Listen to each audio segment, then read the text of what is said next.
at the beach. We're gonna try to catch you guys some mullet and go home and clean them, can them, and probably fry some. We'll see you back here shortly. I just wanted to show you guys some turtles. We had 4 turtles that kept popping up to say hi to us. Couldn't get any really good shots, but it was really neat to watch them.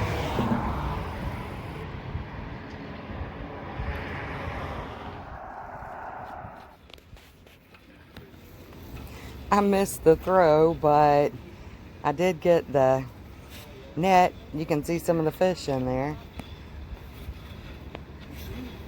I did after you did it.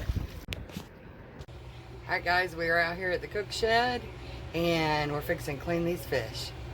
Show you how it's done. Alright, we're having a beach day at the McClellan cook shed. Caught a few mullet today. Want to clean them up, fry them up, belly up. Everybody's got their own way of doing things. It's the way I do mine.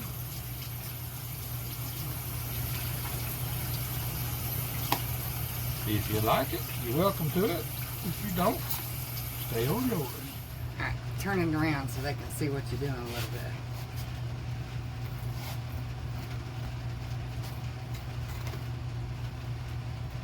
Cutting it right down the backbone. Right down the backbone. Get 2 dollar-sized fillets.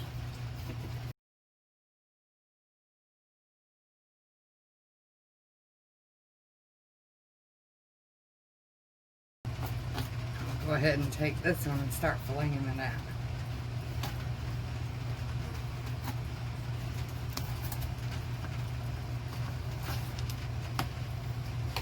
I'll lay the skin right off of it.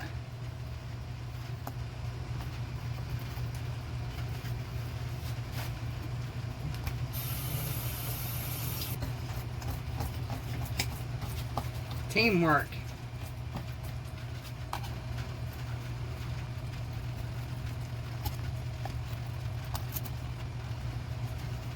Some people have a catch and release, we have a catch and fillet. I'm sure there's better fish out there, but there ain't nothing better than an old fried mullet when it's fresh. Ocean mullet. Saltwater.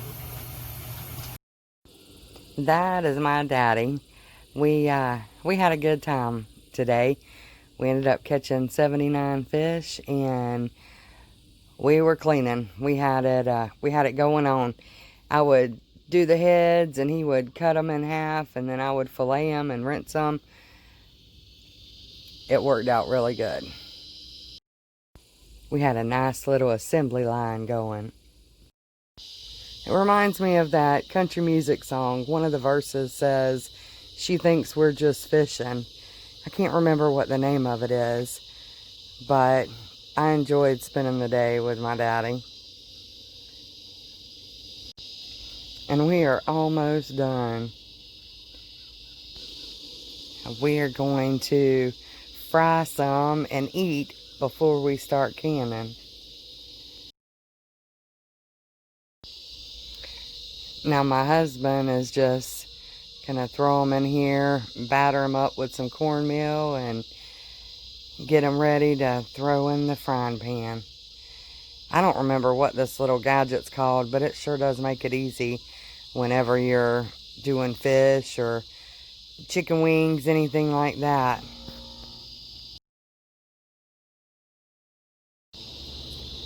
Just getting them ready to drop them in the grease. Won't be long now.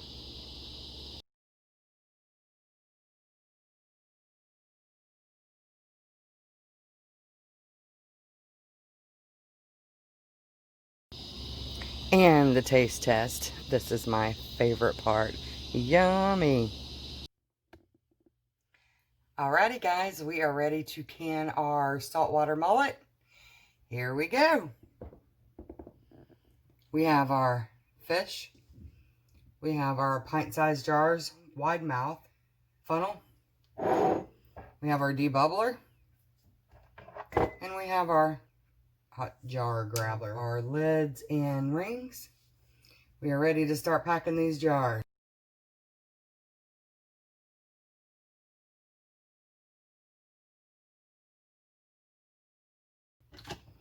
We are going to pack this just as tight as we can.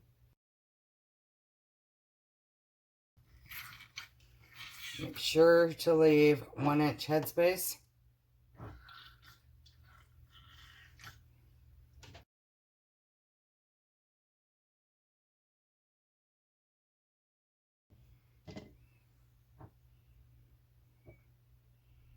That is 1 inch headspace. I'm going to fill the rest of these jars, and then we will be back.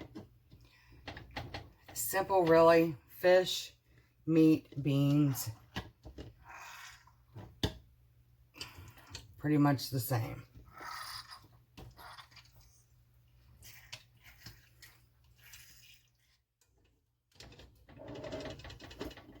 You just want to make sure your jars are packed tightly, firmly.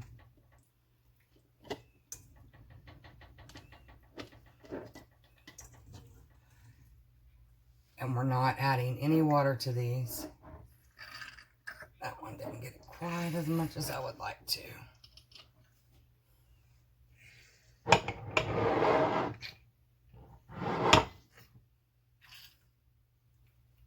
going to take one out of this one. Add it. Okay, I have my paper towels. I'm going to get my vinegar.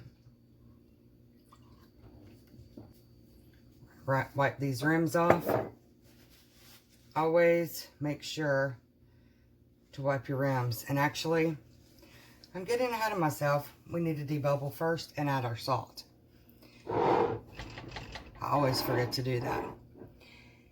Actually, this one doesn't have, it's not real full, so I think I'm going to add some Frank's hot sauce to that. Let's see. Push this all around the sides. Make sure to get out as much of those air bubbles as possible. And that flopped up on me.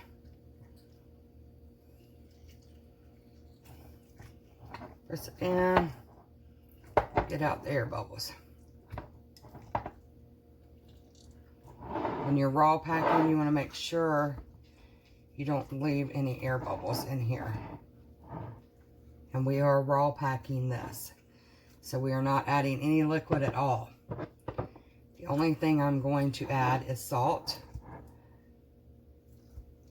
Except for this one jar, and I will add probably 1 teaspoon of hot sauce. Just to try it. See how it works. My husband wanted me to add some and try. So that's what we're going to do. Get the air bubbles out. Try to mash it down as tightly as I can. We'll add 1/2 teaspoon of salt. And this is only for taste. It has nothing to do with the canning process. And I'm using pickling and canning salt. You don't want to use your regular table salt because it can make your jars cloudy. I'm just putting this right on top. I'm gonna add a little bit more to this one. Just didn't look like it got enough.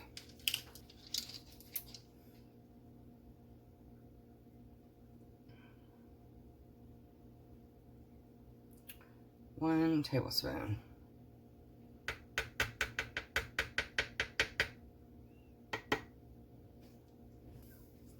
Now we're going to wipe our rims. Always want to make sure to wipe your rims of your jars to make sure there's no salt, no fat, nothing that's going to keep your lids from sealing or your jars from sealing.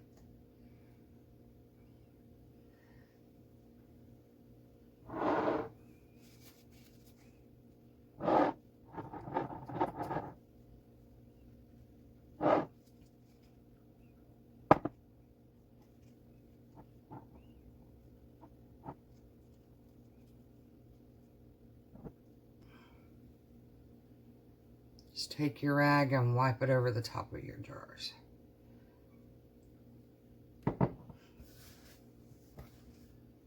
Add our lids.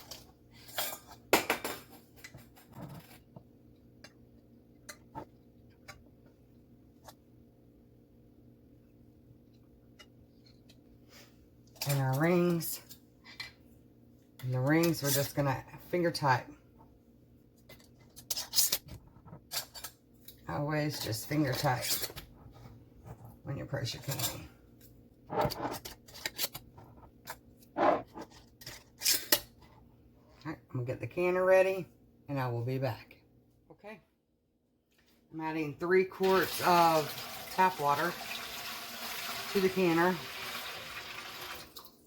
We are raw packing, cold packing, so you don't want to add hot water. You want to let everything come up to temperature at the same time. I'm going to add my vinegar.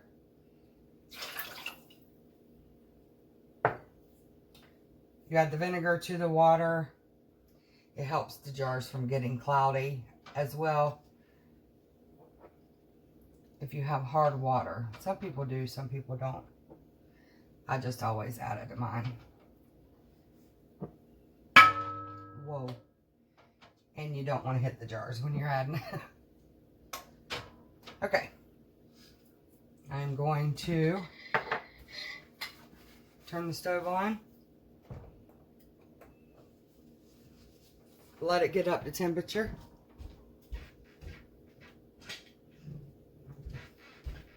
I'm going to add the lid.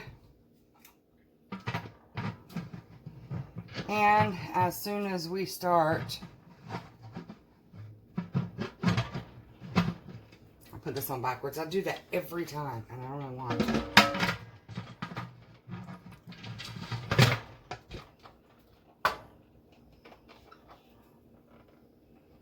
It works when you put it on the right way. Okay, so we're going to bring this up to temperature. When the vent release, you will have a steady stream of steam. I have to say that slowly because I get tongue-tied every time I say it. Steady stream of steam. You want that for 10 minutes. Then we add our pressure gauge. When it comes up to pressure, that's whenever you start your timer. So as soon as we start to vent steam, I will be back and we'll show you. Alright guys, we now have a steady stream of steam coming from our vent pipe. We will let this happen for 10 minutes. Then we will put our pressure gauge on and start the timer. We'll see you back. Okay guys, we're going to put our pressure regulator on. Let it come up to pressure and start our timer. I will see you when we get ready to take them out. The pressure regulator is on. We are building pressure. Once we hit 11 pounds of pressure, we will let this cook for 100 minutes. Alright guys, here we go. We're going to take them out.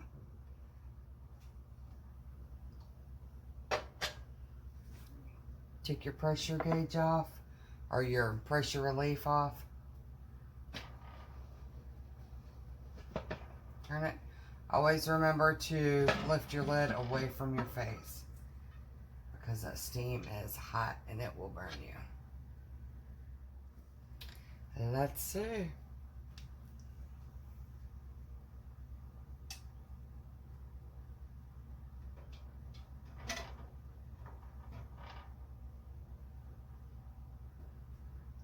We go, and it is still boiling.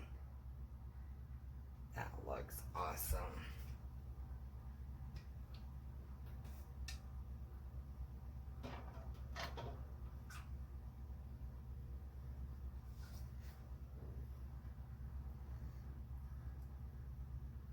You see it?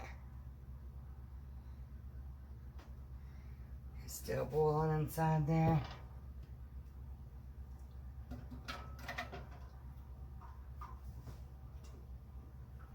Oh yeah, this one is our Frank's hot sauce.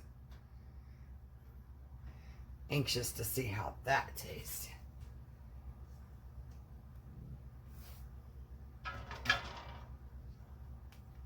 You know what? I'm doing this backwards. Ah, that's funny. I was doing it crazy backwards. Here we go. You see it boiling still in there? We can get it to focus. Oh yeah.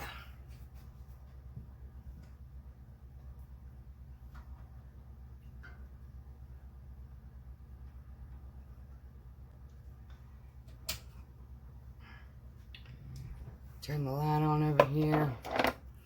Give you a closer look. There you go. I use this just as I would tuna, canned tuna, and tuna helper or tuna salad. Mix it with some eggs, some relish, and it's awesome. Okay guys, I hope you have enjoyed this video. If you have, please remember to like and subscribe, and leave me a comment if you have any questions or think of anything else you might like to see me do. Alright, have a great day. Till next time.